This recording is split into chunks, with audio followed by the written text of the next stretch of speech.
de ses parents. Premier moyen donc.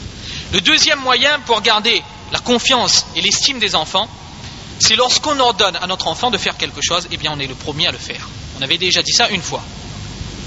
Il n'y a rien de pire pour l'enfant de voir son père ou sa mère lui ordonner de faire quelque chose, alors qu'eux, ils sont en train de faire le contraire. Il n'y a rien de pire pour l'enfant de voir son père lui ordonner d'aller faire le namaz à la masjid, alors que lui reste assis devant la télévision. L'enfant, il a un profond sentiment d'injustice et il se sent bafoué dans ses droits. Et c'est tout à fait normal, il perdra le respect pour son père ou pour sa mère. Autre chose donc à éviter. Et enfin, la troisième chose, c'est qu'il faut essayer de faire preuve aussi de compréhension à l'égard des enfants. Compréhension, attention, dans la mesure du possible, premièrement, et en respectant les limites de la charia. Parce que sur l'islam, sur la pratique de l'islam, il n'y a pas de compromis. Et ça, c'est une faute que l'on retrouve couramment. Les parents, souvent, lorsqu'on leur fait part que voilà, votre enfant a fait telle ou telle faute, eh bien le prétexte qu'ils ressortent, c'est que il est jeune, moi aussi j'ai été jeune, et dans ma jeunesse j'ai fait pareil. Leur réaction, c'est quoi? Ils réagissent comme si le droit de faire un péché était un droit héréditaire. Alors que le prophète sallallahu alayhi wa sallam, il dit la yuldarul mu'min min juhrim wahidim marratayn ou kama qala alayhi salatu wa salam, que le croyant, il ne doit pas se faire piquer d'un même trou en deux fois. C'est-à-dire que si le père ou la mère, ils avaient commis une faute lorsqu'ils étaient jeunes, eh bien c'est une raison de plus pour veiller à ce que les enfants ne commettent pas la même faute. C'est quelque chose aussi de très important. Ça, c'est donc le 5e devoir des parents. Le 6e devoir des parents, c'est aussi l'avant-dernier, c'est de garder un contrôle discret sur tout ce qui se rapporte à l'enfant. Parce que il ne s'agit pas non plus en tant que croyant d'être naïf. Il ne faut pas être naïf. Il ne faut pas avoir une confiance aveugle aussi en la personne de l'enfant en le considérant comme étant un ange. Il faut vivre avec son époque, il faut être réaliste. Vous savez bien que les enfants aujourd'hui sont très malins. Alors c'est pourquoi il faut aussi, en tant que parent, être plus malin qu'eux. Garder une surveillance. Alors la surveillance pour les enfants, ça doit s'exercer à plusieurs niveaux. Tout d'abord, la première chose que l'on doit surveiller, c'est les fréquentations de notre enfant. Le prophète sallallahu alayhi wa sallam, il est clair dans le hadith lorsqu'il dit que al-mar'u ala dini khalilihi, que l'être humain, il suit le din, c'est-à-dire qu'il suit la voie, la façon d'agir de son ami. Et le prophète sallallahu alayhi wa sallam, il ordonne, il dit que alors faites bien attention avec qui vous vous liez d'amitié. Et ça, c'est très important. Parce que souvent, il arrive que nous, en tant que parents, on donne une bonne éducation à nos enfants, mais c'est l'influence néfaste de ses amis qui le détourne. Alors c'est pourquoi notre responsabilité, c'est d'essayer d'orienter notre enfant vers de bons amis. Premièrement. Deuxièmement, notre responsabilité, c'est aussi de garder un œil sur les lectures de nos enfants. Aujourd'hui, les jeunes, ils ont tendance à lire de nombreux magazines. Et le problème, c'est que dans ces magazines de nos jours, il y a toutes sortes de choses. Toutes sortes de choses qui sont contraires aux principes fondamentaux de l'islam. Alors vous verrez que dans certains magazines, il y a des rubriques de questions-réponses. Et dans ces rubriques, on voit des jeunes non-musulmans qui posent des questions. Et ce sont souvent des questions qui se rapportent à des problèmes que les jeunes musulmans eux-mêmes ils connaissent. Et la réponse, eh bien cette réponse qui est donnée, elle va totalement à l'encontre des principes de l'islam. Par exemple, un jeune qui dira qu'il a des problèmes avec ses parents, eh bien la réponse sera, sens-toi libéré, quitte ta maison. Ça, c'est ce qu'il lira dans les magazines. Donc ça, c'est quelque chose qu'il faut faire très attention. Ensuite, la deuxième chose où il faut faire attention sont les émissions radiophoniques. Il faut dire les choses comme ils sont. De nos jours, il y a des choses qui sont dites à la radio au nom de la liberté d'expression qui sont vraiment catastrophiques, qui sont horribles. Alors il faut surveiller à ce que nos enfants n'entendent pas ce genre de choses.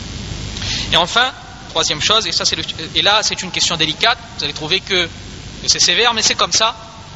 De nos jours, comme on n'a pas beaucoup de temps à donner à nos enfants, alors on n'a trouvé rien de mieux que de les laisser devant la télévision sans contrôle, les laisser regarder ce qu'ils veulent.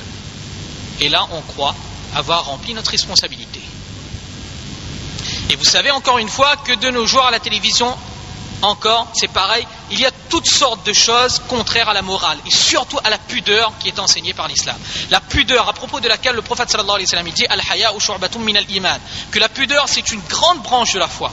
Eh bien aujourd'hui dans les spots publicitaires à la télévision, on montre toutes sortes de choses impudiques. Et ça va même plus loin.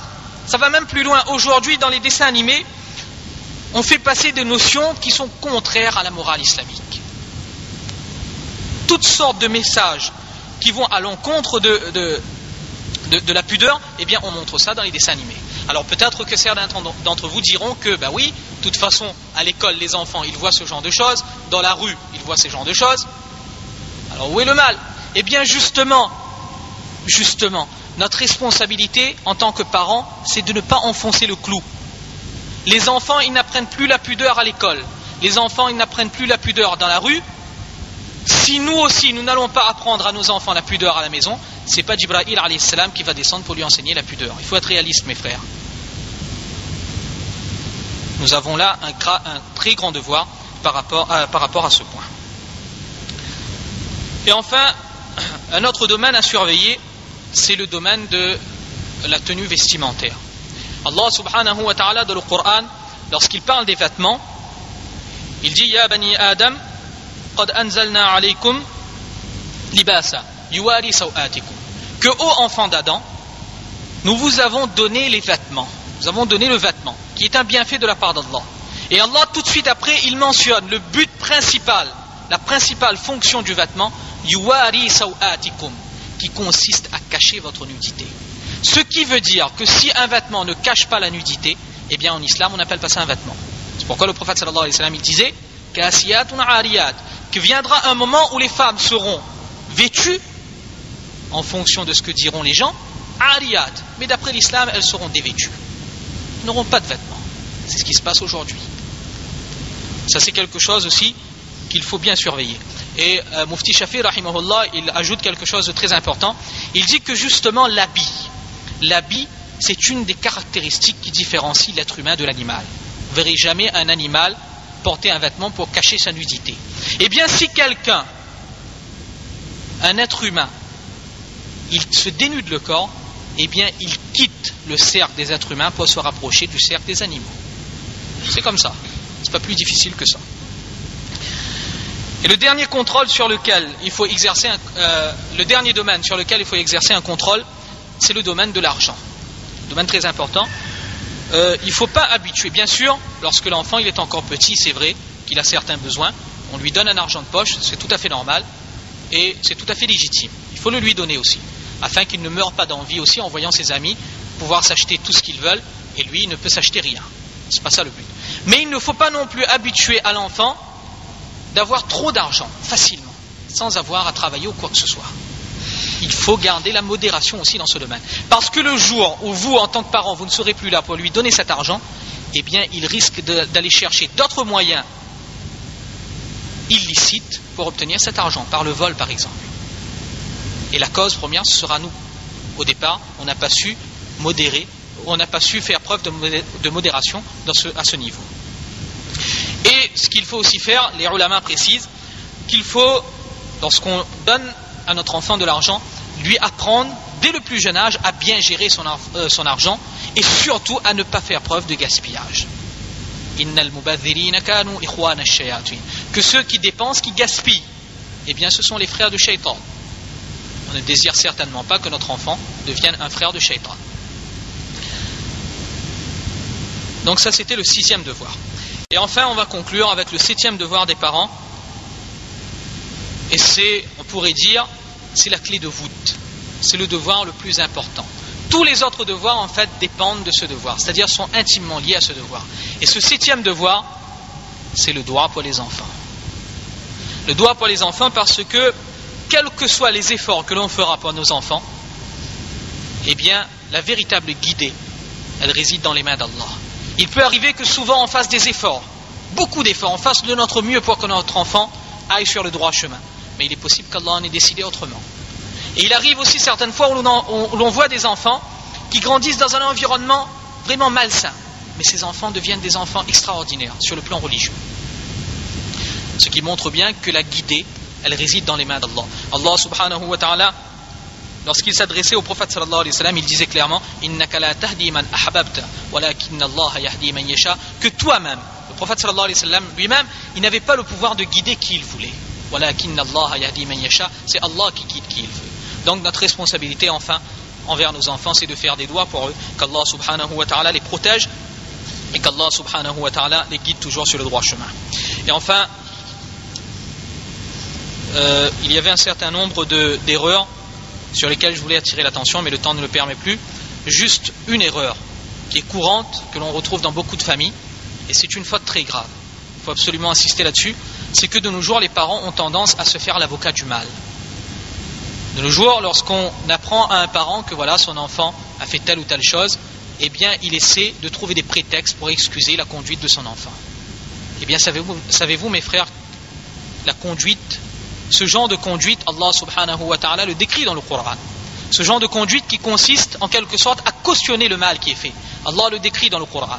Allah dit وَالْمُنَافِقُونَ وَالْمُنَافِقَاتِ بَعْضُهُمْ أَوْلِيَاءُ بَعْضٍ يَأْمُرُونَ بِالْمُنْكَرِ وَيَنْهَوْنَ عَنِ الْمَعْرُوفِ. Que les munafiqin, les hypocrites, ils sont les alliés des uns des autres. Et leur caractéristique, c'est quoi? Ils ordonnent ce qui est mal et ils empêchent ce qui est bien. Ils cautionnent le mal. Ça, c'est l'attitude des munafiqin. L'attitude du croyant, c'est quoi? Al-mu'minuna wal-mu'minat ba'dhuhum awliya'u ba'd ya'muruna bil ma'ruf wa yanhauna 'anil munkar. Que les croyants, ils sont alliés les uns des autres. Mais eux, les croyants, ils ordonnent ce qui est bien. Donc, lorsqu'on entend dire que notre enfant a commis une faute, on corrige cette faute et on ne cautionne pas cette faute. C'est là quelque chose d'extrêmement important. Et donc, en conclusion, après tout ce que l'on a vu, je pense qu'il y a au moins une chose sur laquelle on est tous d'accord, c'est que la responsabilité des parents est très importante. Et si justement nous tous avons compris cela, eh bien le but de cette réunion sera atteint. Parce que cette réunion justement avait pour but de faire comprendre, de faire prendre conscience à chacun l'importance de ses responsabilités. C'est à nous maintenant de réagir et d'agir pour faire en sorte que la société musulmane de demain, elle sera une société où les musulmans seront de bien meilleurs musulmans que nous-mêmes nous l'avions été. Qu'Allah subhanahu wa ta'ala nous accorde à tous le tawfiq de comprendre. Amin ya rabbal alamin wa akhiru da'wana alhamdulillahi rabbil alamin.